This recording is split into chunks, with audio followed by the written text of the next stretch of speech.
يا أيها الذين آمنوا صلوا عليه وسلموا تسليما اللهم صل وسلم على سيدنا ونبينا ومولانا محمد وعلى آله وأصحابه أجمعين والصلاة والسلام عليك يا سيدي يا رسول الله وعلى آلك وأصحابك يا سيدي يا حبيب الله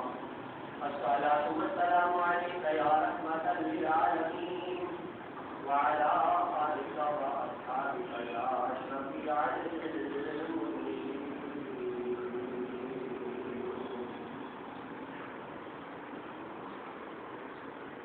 ہم سلام بعد لائق سر ادب اور احترام برادران اسلام رسول رحمت آئیدار نبوت محمد عربی صلی اللہ علیہ وآلہ وسلم نے جب تحریک اسلام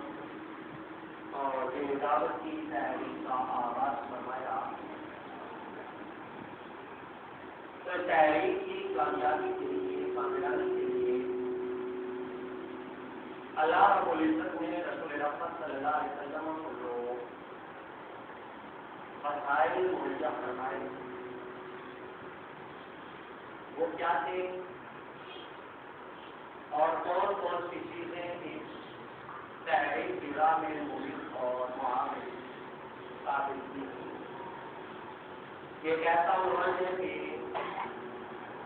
بذات خود کسی عنوان پر نہ صرف گھنٹوں بلکہ پہلو گفتگو کی جائے تب بھی اس عنوان کا احاطہ نہیں کیا جا سکتا میں موضوع کی طرف پڑھنے سے پہلے اس بات کی بھی وضاحت کر دوں کہ میرے آقا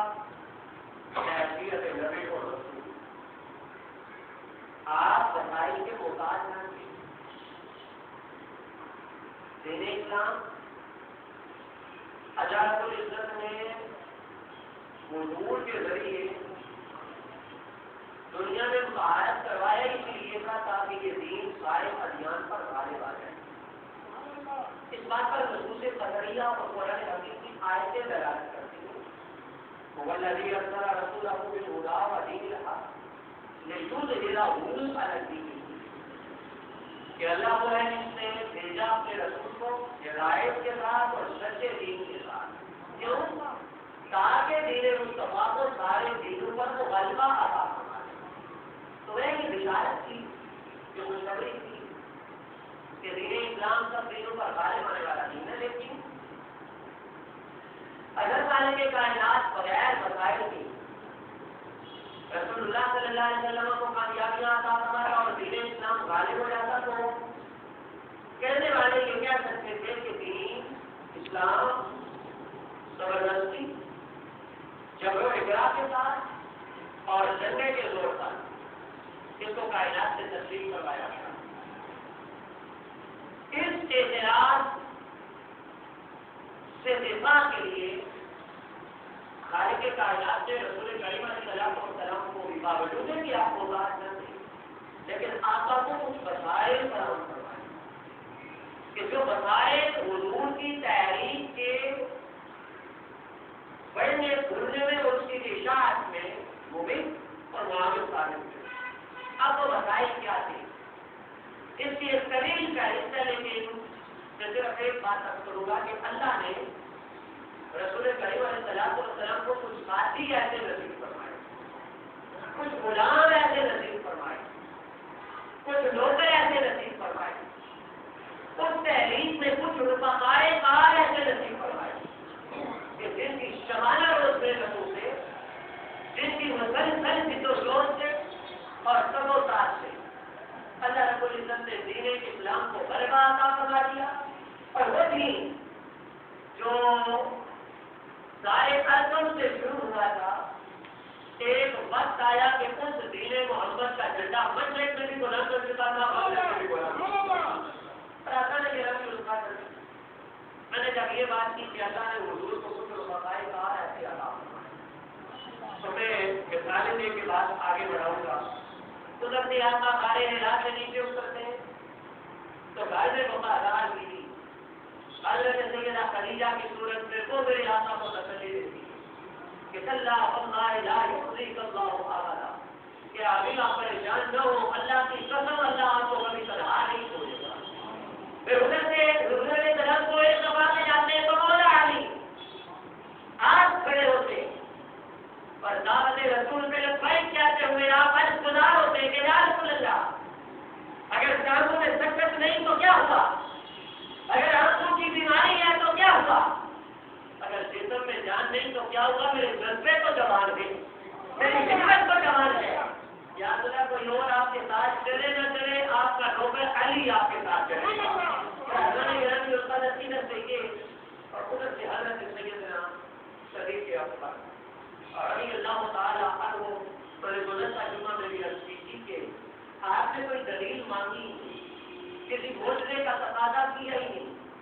آرزو کیا ہی نہیں مانگا ہے اس سوال کہ حضور نے کہا کہ نبی اور رسول، اور جناب سیدنا ابو بکر صدیق نے یہ پوچھا ہو کہ آپ کی نبوت کی دلیل کیا ہے، آپ کی رسالت کی دلیل کیا ہے، آپ کا کوئی گھوشنا ہم نے دیکھا نہیں، کوئی گھوشنا دکھائیں گے تو ہم نبی مانیں گے اور رسول. بلکہ اللہ کی طرف سے بھی اہتمام یہ تھا کہ اللہ نے سیدنا صدیق اکبر جیسے وہ ساتھی عطا فرمائے حضور کو کہ جنہوں نے بغیر کسی سوال کے، بغیر کسی سو کے، بغیر کسی چرا کے، بغیر کسی کیسے کے، بغیر کسی اگر اور مگر کے انہوں نے جو سوال سے وابستگی اختیار کی اور پھر ایسی وابستگی اختیار کی کہ برادران گرامی القدر سے اس وابستگی کا حق حضرت سیدنا صدیق اکبر اور رضی اللہ تعالی عنہ نے ادا کروا دیا. میں آپ کی خدمت میں یہ بات ضرور عرض کروں گا، دشمنوں کے ساتھ جنگ کرنا، دشمنوں کے خلاف مظاہر ہو جانا، دشمنوں کے خلاف تلواریں میں نیام کر دینا، دشمنوں کے خلاف آپ آرام ہو جانا، یہ آسان ہوتا ہے. ایک تو یہ آسان ہوتا ہے کہ آپ کو پتہ یہ دشمن ہے، اگر میں نے اس کو نہ مارا تو یہ مجھے مار دے گا،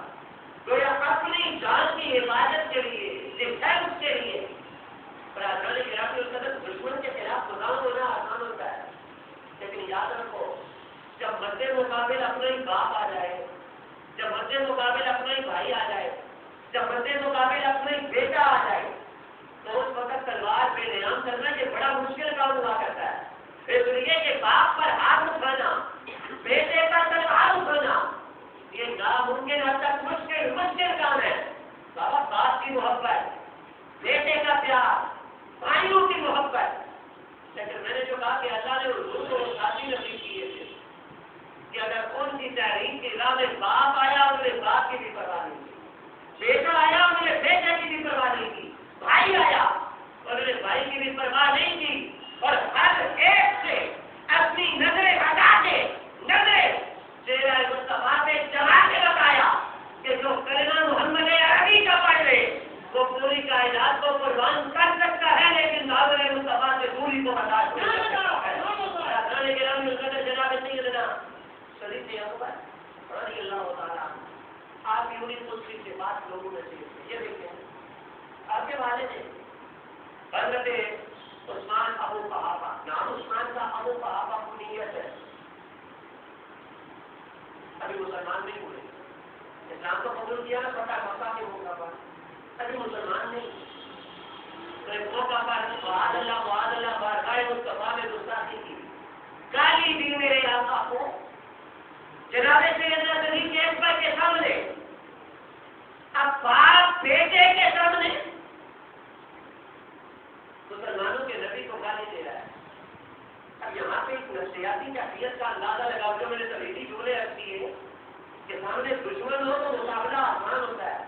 لیکن سامنے باپ ہو تو مقابلہ بڑا مشکل ہوتا ہے. اور پھر باپ بھی حضرت ابو بکر صدیق جیسی بزرگی اور اب کو درگزر کے بہتر ہستی کا، اب ظاہر ہے ان کا امتحان تو تھا نا، ایک طرف باپ اور ایک طرف کا اظہار نبوت محمد عربی صلی اللہ علیہ وسلم، ایک طرف باپ کی شفقت اور دوسری طرف کملی والے آقا کا عشق، ایک طرف باپ کا